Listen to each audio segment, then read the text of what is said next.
Good morning mga guys. So ito, bagong araw na naman. Bale, yung araw na to is nabago lahat ng schedule. Kasi kahapon malakas ang hangin. So tumawag ng rescue yung mga taga Masterton. Kaya ito, on the way na kami papuntang Masterton para tumulong. Bale, may 8 daw silang posting mga bumuwal. So ito, nasamahan niyo kami.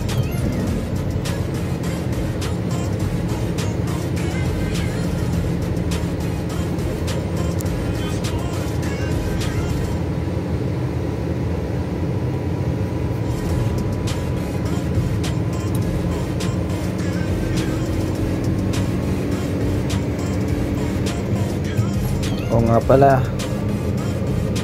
bali itong lugar na to na pupuntahan namin is papuntang north. Bali yung Wellington kasi nasa baba ng North Island.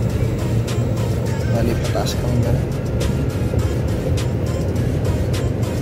mga 1 hour and a half ang biyahe papuntang Masterton.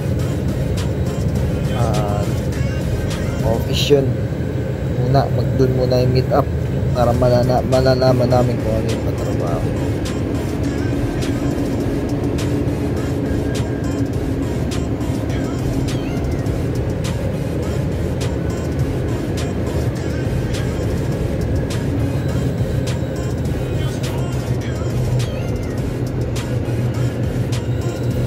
Kung naalala nyo yung mga my day ko, yung mga before and after na trabaho, dito yun sa Masterton.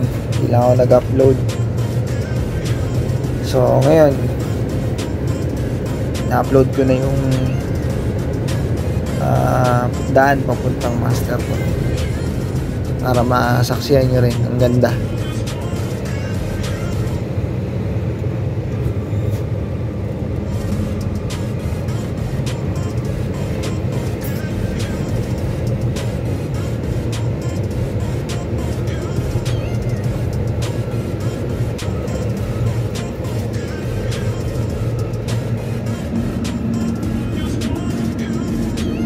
Ito, on the way na kami nito sa site doon na binidyoan yung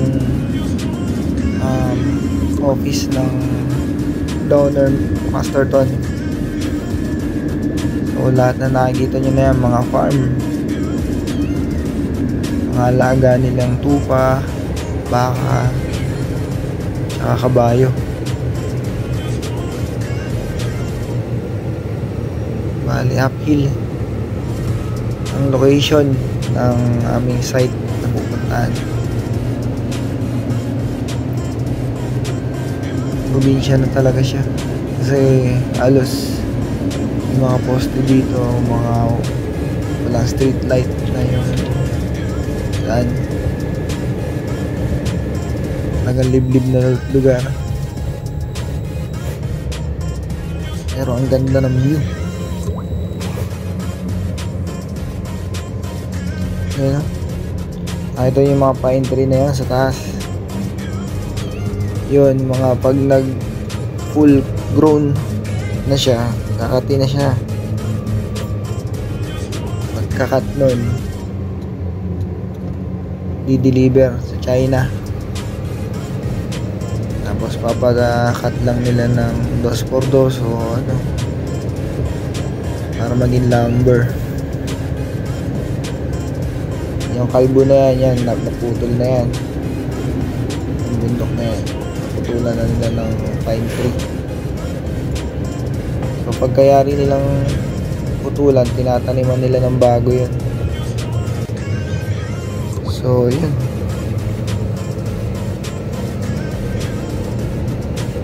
pagka-cut, tanim. Pagka full grown na, cut uli, tanim. Ayan, may mga bagong tanim, mga bata pa yan. Pero yung sa likod niya, malapit na yun, ikakat na yan.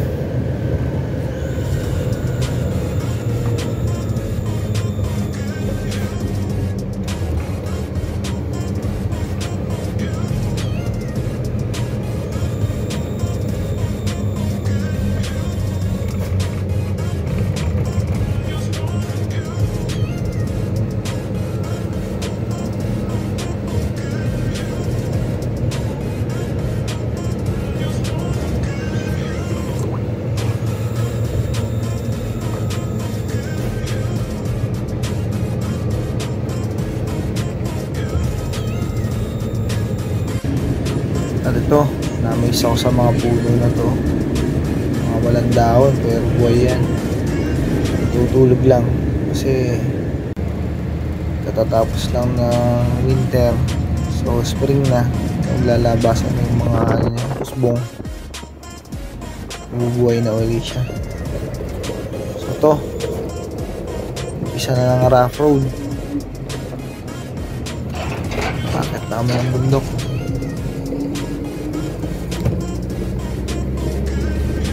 Medyo bago tong area na to sa amin, ngayon lang namin napuntahan. Yun, may mga kabayo po, baka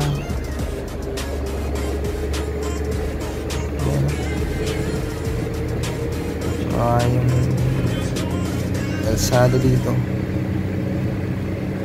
medyo delikado kasi bangin na yung katabi, may tupa pa dun.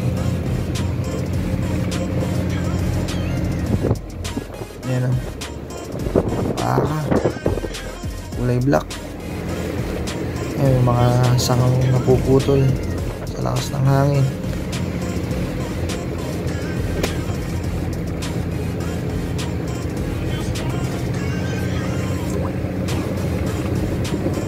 Bumuwal na yung punong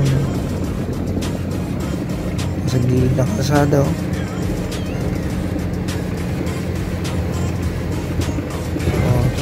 Ayan, nakakatakot. Flip ng side ng kalsada. Ayan, mga sanga na nakalaglag.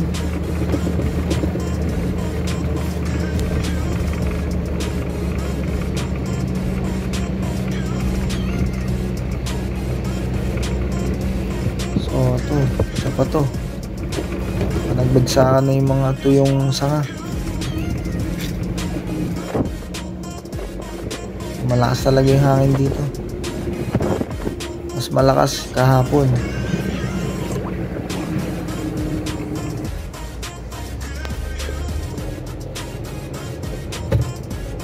So to, malapit na kami, pinakatuktok ng bundok na yan. Nakikita nyo yung mga poste taas.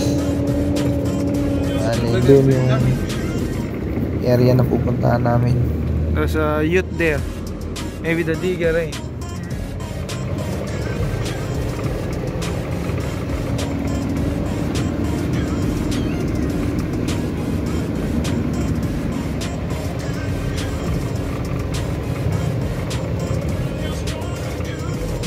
See those?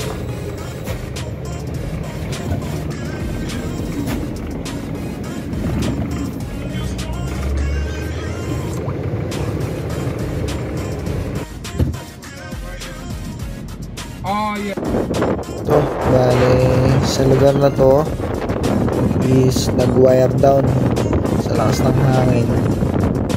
Nagdikit yung magkabilang pase. So, tendencies sumabog siya, mapuputol. Kaya ganyan.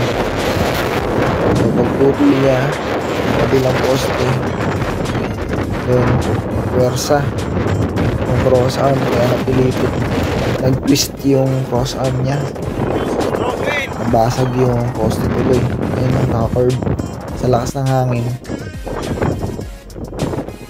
Bali, ito na yun, yung nag-twist na cross arm. Mapapansin nyo, dapat ang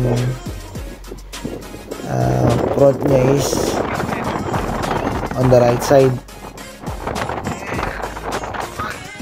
pero umikot na siya na ganun. To, yung mga kable niya kasi tinangay ng hangin, nalaglag doon sa bangin. Inakyat pa namin yan, hinilaw namin isa-isa. Ayan, katulad ng ginagawa ng isa kong kasama.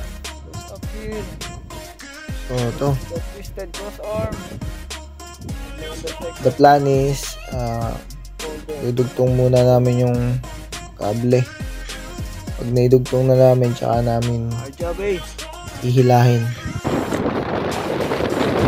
Ito, nakit ulit yung isang poste na twisted cross arm.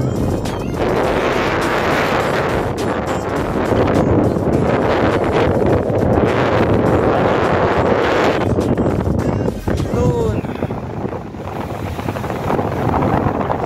Bali ako yung nagkabit nito kasi dati siya nakakabit dito. Nabasag siya. Binaba namin. Dito.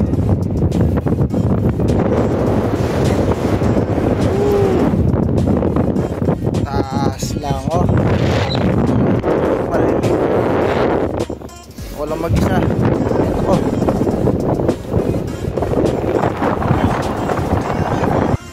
Whoa! Whoa! Shit! See that? Woo!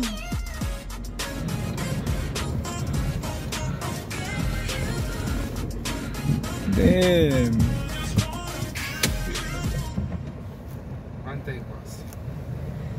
I will guide you. I will down.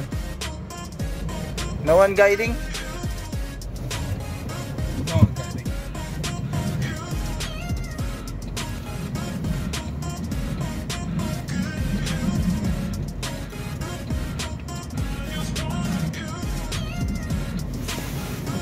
Your front tire eh.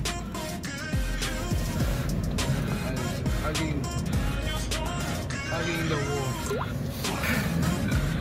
Damn. Woo. Woo, lit. What the sucks? Scary. We don't have time to play.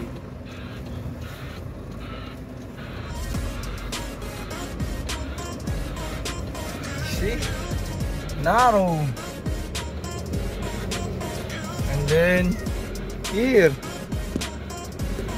Already. See the slope? Damn. Scary. So you mentioned the pole on top too? Damn. You see that? Slope. Here, go down. What the sucks? Oh. Slope here.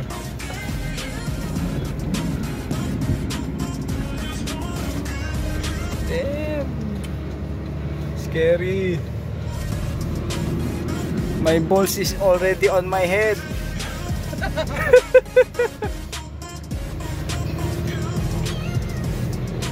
Yeah, that's scary. See? And then goes down.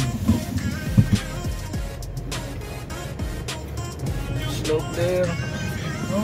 Slope here.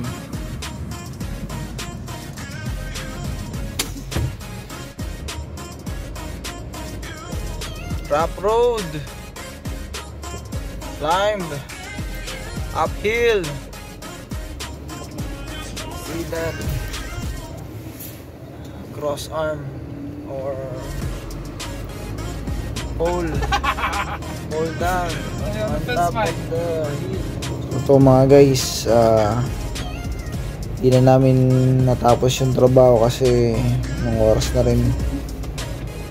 So ibababa lang namin tong poste na concrete pole para bukas is ready na para itayo.